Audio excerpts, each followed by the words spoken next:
I'm sorry Bharathi. சரி பரவாயில்ல விடு. இதெல்லாம் மீறி உனக்கு படிக்கணும்னு ஆசை இருக்கு. அதுவே எனக்கு பெரிய சந்தோஷம் தான். சரி நான் வரேன். Okay thank you. வந்திருக்காருல, ஏதாவது கொடுத்து அனுப்பு. சரி. நான் உங்ககிட்ட ஒன்று சொல்லலாமா? சொல்லு. உறவுகள் பலப்படுறது புரிஞ்சுக்கிறதுல மட்டும் இல்லைங்க, நம்பிக்கையில. நீங்க உங்க அடியாட்களை நம்புறதை விட உங்க பொண்ணை நம்புங்க.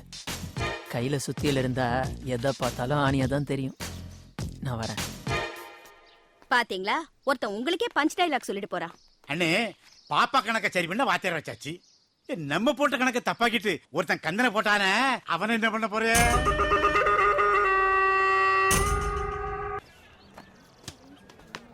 இந்தாங்கண்ணே, நேற்று ஊர்ல இருந்து ஆள் வந்திருந்தாங்க.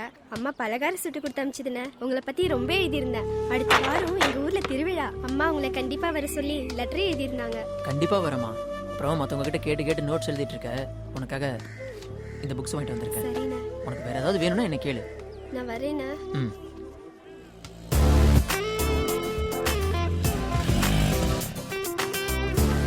பாரதி, நான் ரொம்ப சுதந்திரமா இருக்கேன், சந்தோஷமா இருக்கேன்.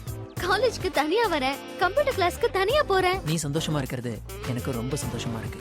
எனக்கு கிடைச்ச சுதந்திரத்துக்கு நீதான் காரணம். தப்பு பண்ற ரம்யா. இப்படி வரம்பு மீறி போனா உங்க அப்பா பண்ணது சரின்னு ஆயிடும். கிடைச்ச சுதந்திரத்தை இழந்துராத. நம்ம இந்தியா மாதிரி. பாரதி, நீ என்ன சொன்னாலும் சரி. I love you. ஏய் பாரதி, I love you. நாயரே, நிர்வாணமா ஒரு டீ போடு. ஏய், ஆடை இல்லாம டீ போட சொன்னியா? தூள மாத்தி போடலாம் நினைச்சேன். முதல்ல துணியை மாத்தி போடு. உட்கார முடியல, நாறுது. என்ன அப்படி வெட்டி அரட்டை அடிச்சு பொழுது போக்குறீங்க? வாழ்க்கையில சீக்கிரம் முன்னேற பாருங்க. நாயரே, முட்டைய நம்ம உடச்சா ஆம்லெட், அதுவா உடஞ்சா கோழி குஞ்சு. அவசரப்படக்கூடாது, போடு. தத்துவம் அதெல்லாம் உனக்கு வராது. டேய் ப்ரொஃபஸரா? Sir, good morning sir. இந்த களவாணி பையெல்லாம் இங்க இருக்காங்க. Sir sir sir sir sir கொஞ்சம் நில்லுங்க சார். சார் என்ன? இங்க பாருங்க, மண்டையில எறும்பு இருக்கு. அதை ஏன்டா எங்கிட்ட காட்டுற? நீங்க தானே சார் சொல்லுவீங்க உன் மண்டையில எதுவுமே ஏறாதுன்னு. பாத்தீங்களா, எறும்பு ஏறுது. நீ எல்லாம் இருக்கேங்கிறதுக்காக தான் டீ கூட சாப்பிடாம போயிட்டு இருக்கேன். காலங்காத்தாலே கலாக்கிறியா?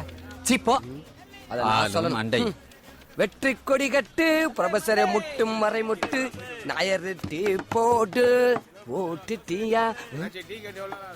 நாயரு இங்க வாயா. நாயா அது டீல ஈ செத்து கிடக்குது. நேத்தை கூட நீ சாப்பிட்ட பிரியாணில கோழி செத்து கிடந்துச்சு. அதை தூக்கி போட்ட சாப்பிட்ட. இவ்வளவு வக்கனையா பேசுறிய? என் வாங்கி சாப்பிட்ட காசை திருப்பி போடுறான். யோ நாயரு, எங்கிட்டே காசு வைக்கிறியா? நான் யார் தெரியுமா? என் பவர் தெரியாம பேசிட்டு இருக்கா. உன் வீடியோவை ஊரே பாக்கணுமா? அந்த எம்எம்எஸ் குள்ள வர என் ஃப்ரெண்டு தாண்டியே. இன்னொரு தடவை காசு கேட்டேன்னு வச்சுக்கவே, அவன்கிட்ட சொல்லி போடு தெளிப்பிடுவேன். எனக்கு நேரம் சரியில்லை. டேய், ஏன்னா தேவையில்லாம அதை இதையும் பேசுற? இது பிரச்சனை ஆயிட போகுதுடா. டேய், நாங்கெல்லாம் பிரச்சனைய பார்த்து பின்னாடி போறவங்க இல்லடா. அதெல்லாம் உங்கள மாதிரி ஆளுகதான். நாங்கெல்லாம் யானை நெஞ்சில முட்டி தூக்குறவங்க. நீ எல்லாம் குழந்தை மாதிரி உங்க அம்மா முறுக்கு சுட்டு கொடுப்பாங்க, அதை திண்டுபிட்டு ஓரமா போய் தூங்கு. காலேஜுக்குள்ள சிறுத்தை பூந்துருச்சாமா, நான் போய் சிறையில் அடிச்சுட்டு வந்துடுறேன். கரெக்டா? நாயரு, குழந்தைய மிரட்டாதியா? சரிங்க தம்பி. சரிங்க அண்ணன் சொல்லியா?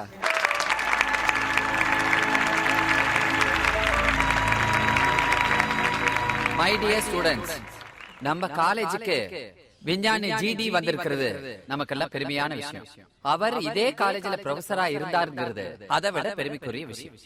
அவர் உங்க முன்னாடி பேசிட்டு கடந்த வருடம் அதிக மதிப்பெண்கள் பெற்ற மாணவர்களுக்கு பரிசுகளை வழங்கி கௌரவிப்பார். டியர் ஸ்டூடெண்ட்ஸ், உலக நாடுகள் எல்லாத்துக்கும் இயற்கை செல்வம், பொருள் செல்வம், இது எல்லாத்தையும் விட மாணவ செல்வம் தான் ரொம்ப முக்கியம். கண்ணு இல்லாம கூட வாழ்ந்துடலாம், ஆனா கல்வி இல்லாம வாழவே முடியாது. ஒரு பில்டிங்ல இருந்து ரொம்ப பரபரப்பா குறைச்சுக்கிட்டே ஒரு நாய் வெளியில ஓடி வந்து தன் நண்பனான இன்னொரு நாய் கிட்ட, ச்சே, இந்த பில்டிங்குள்ள போனா என்ன பார்த்து 1000 நாய் குறைக்குதுன்னு சொல்லுச்சு. இன்னொரு நாய் சொல்லுச்சு, நான் ஒரு வாட்டி பார்த்துட்டு வரேன்னு உள்ள போச்சு. உள்ள 1000 கண்ணாடிகள் இருந்துச்சு. அந்த நாய் சிரிச்சுக்கிட்டே வெளியில ஓடி வந்தது. அது வந்த போது வெளியில இருந்த நாய் அதுகிட்ட கேட்டது, நான் சொன்ன மாதிரி 1000 நாய் உன்னை பார்த்து குறைச்சிச்சான்னு. அதுக்கு சிரிச்சுட்டே வந்த நாய், நீ உள்ள போய் குறைச்சிருப்ப, அதனால 1000 நாயும் உன்னை பார்த்து குறைச்சிருக்கும். நான் அங்க போய் சிரிச்சேன், அதனால எல்லா நாயும் என்னை பார்த்து சிரிச்சிடுச்சுன்னு சொல்லிச்சு.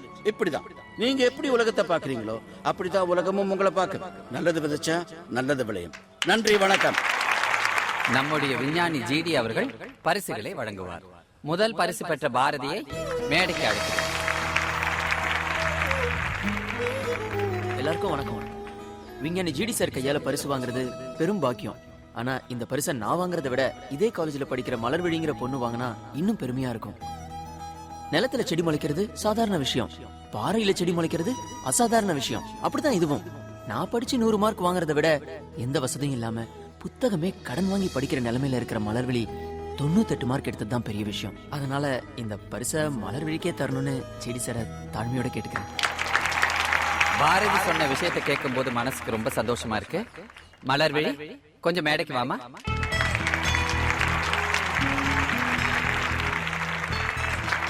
எல்லாருக்கும் வணக்கம்.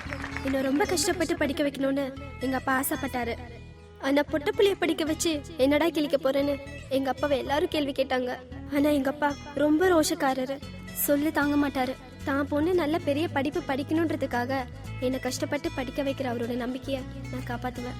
அதுக்கு இப்ப பேசின பாரதி அண்ணன் தான் எனக்கு ரொம்ப உதவியா இருந்துச்சு. அவருக்கு என் நன்றியை தெரிவிக்கிறேன்.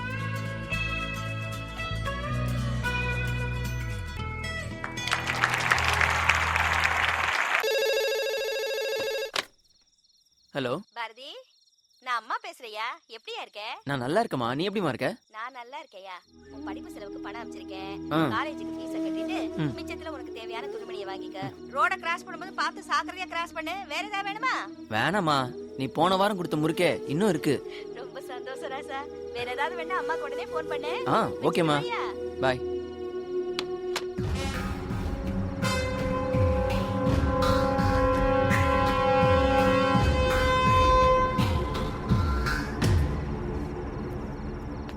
ஏன்டா மச்சான், ஹோட்டல்ல சாப்பிட்டு காசு கொடுக்கலனா மாவாட்ட சொல்றானுங்க. பஸ்ல டிக்கெட் எடுக்காம வித்தவுட்ல போனா பஸ்ஸா ஓட்ட சொல்லுவானுங்க. ஒரு மொக்கைய போட்டுட்டு எப்படித்தான் அப்படி கெக்க பக்கன்னு சிரிக்கிறியோ? ஏண்டா, கந்தனை கொலை பண்ணி ஒருத்தன் எம்எம்எஸ் அமிச்சானே, அவனை போலீஸ்னால கண்டே பிடிக்க முடியலையா? வழக்கம் போலதான் போலீஸ்காரங்க குழு அமைப்பாங்க. ஏ பிரிவு ஊட்டிக்கும் பி பிரிவு நெல்லைக்கும் போறான்னு சொல்லிட்டு கூடி கும்மி அடிப்பாங்க. கொலை பண்ணவே ஓரமா உட்காந்து தண்ணி அடிப்பாங்க. டேய், இந்த பேச்செல்லாம் உங்களுக்கு தேவையாடா? ஏடா மாப்பிள்ள இப்படி கொஞ்சம் கூட பொறுப்புலாம் பேசிட்டு இருக்க?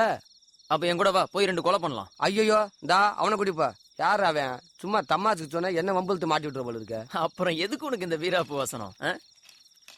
என்னங்கடா, எங்க அம்மா கொடுத்த நம்ம முறுக்கு. எனக்கு முறுக்கு வேணாண்டா. ஏண்டா? இந்த முறுக்கால தான் நான் அனாதையானே. என்னது முறுக்கால் அனாதையா? ஆமாடா, ஒரு தீபாவளி அன்னைக்கு எங்க அம்மா எல்லாத்துக்கும் பலகாரம் சுட்டு கொடுத்தாங்க. நாங்க எல்லாரும் சாப்பிட்டோம். எங்க அப்பா ரொம்ப நல்லா சாப்பிட்டாரு. சாப்பிட்டுட்டு முறுக்கு ரொம்ப நல்லா இருக்கு செண்பகம்னு சொன்னார். எங்க அம்மா இல்ல பூரி கட்டியால ஒரே போட எங்க அப்பா என் தலைய போட்டு பொழந்துட்டாங்கடா. 2 பேரும் சண்டை போட்டு பிரிஞ்சுட்டாங்க. அன்னையில இருந்து நான் அனாதை ஆயிட்டேன்டா. ஏண்டா செங்கலு, முறுக்கு நல்லா இருக்குன்னு சொன்னதுக்காடா உங்க அப்பா உங்க அம்மா அடிச்சிட்டாங்க? எங்க அம்மா சுட்டது ஜிலேபிடா.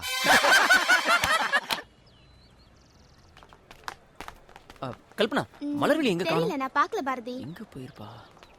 இந்த சமயம் எனக்கு புரியவே இல்லடி. வேணும்னா சார் கிட்ட திரும்பி கேட்டியா? விஜய், மலர்விழியை பாத்தியா? காலையில 5 மணிக்கு அவளுக்கு ஊர்ல இருந்து போன் வந்தது. அழுதுகிட்டே ஊருக்கு போயிட்டா. என்னன்னு ஏதாவது சொன்னாலா?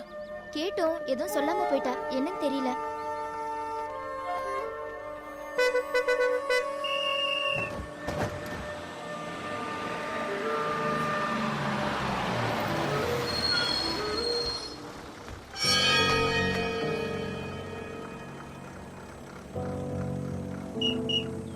இப்பெல்லாம் யாருமே சரியில்லைண்ணே. ஆனா இங்க மலர்விழி வீடு எங்க?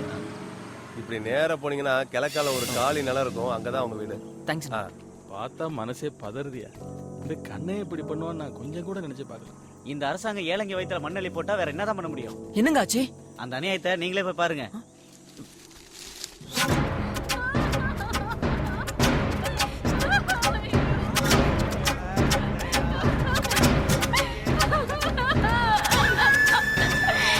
இவங்க செத்ததே இல்லாம வயசு பொண்ணு உடம்புலயே கரண்ட் கம்பியை சுத்தி விட்டுருக்காங்களே.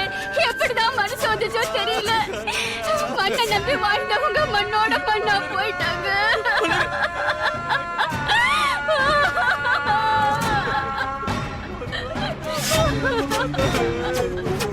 பொண்ணை படிக்க வச்சு கலெக்டர் ஆக்குவேன்னு சொன்னியே, இப்படி கருகி கிடக்கான.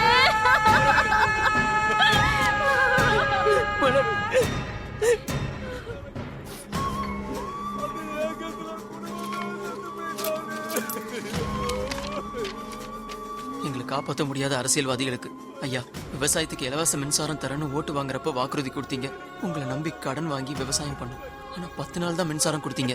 கிணத்துல இருந்து தண்ணி எடுக்க முடியல, விவசாயம் பண்ண முடியல. எங்க வயலும் காஞ்சு போச்சு, வாழ்க்கையும் காஞ்சு போச்சு. கடன் மேல கடன் கொடுத்தவன் கொடுத்த காசுக்கு பொண்டாட்டியை கேட்கறான். மானம் போயிடுச்சு. அதான் குடும்பத்தோட தற்கொலை பண்ணிக்கிறேன். கொடுக்கறது வாக்குறுதி, ஆனா போடுறது வாய்க்கரிசி. இலவச மின்சாரம் எங்களுக்கு பிரகாசமான வாழ்க்கையை கொடுக்கல. அதுக்கு பதிலாக எங்க வாழ்க்கையை பறிச்சிடுச்சு. எங்களோட மரணம் அரசாங்கத்தோட கண்ணை திறக்கட்டும். எங்க மரணத்துக்காக இலவச மின்சாரத்தை நாங்க பயன்படுத்த விரும்பல. அதுக்கு உண்டான கரண்ட் செலவு 3 ரூபா 50 காசு இதோட வச்சிருக்கோம்.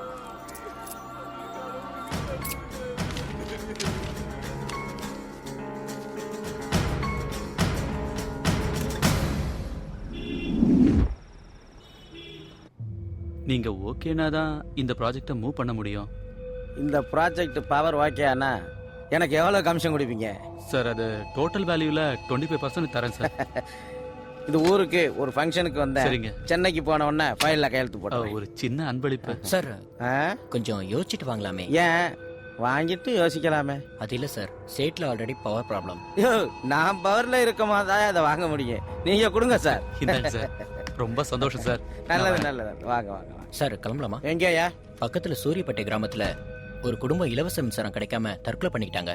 போயிட்டு வந்துடலாம் சார். ஆறுதல் சொன்ன மாதிரியும் இருக்கும், அரசியல் பண்ண மாதிரியும் இருக்கும். யோ, எனக்கு அதை விட முக்கியமான வேலை இருக்கியா? என்னை டிஸ்டர்ப் பண்ணாதீங்க. எல்லாம் கிளம்புங்க. எல்லாரும் அனுப்பிச்சாரா? நீங்க ஆரம்பிங்க தலைவரே.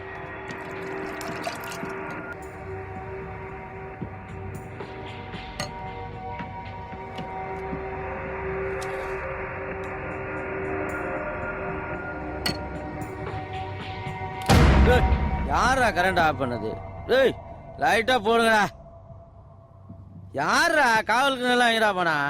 நல்ல வேலை லைட்டர் இருக்கு. யாரா நீ? யாரு நீ? சொல்றா. ஏய், யாரா நீ? ஏய், யாரா நீ சொல்லு.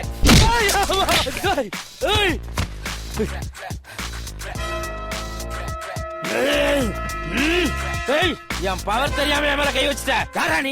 யாரு நீ? உன்ன மாதிரி ஆளுங்களை அழிக்க வந்தவன்டா. நான் யாருன்னு உனக்கு தெரியுமா? தெரியும்டா. இலவச மின்சாரம் தரேன்னு சொல்லி ஏமாத்தினவன்.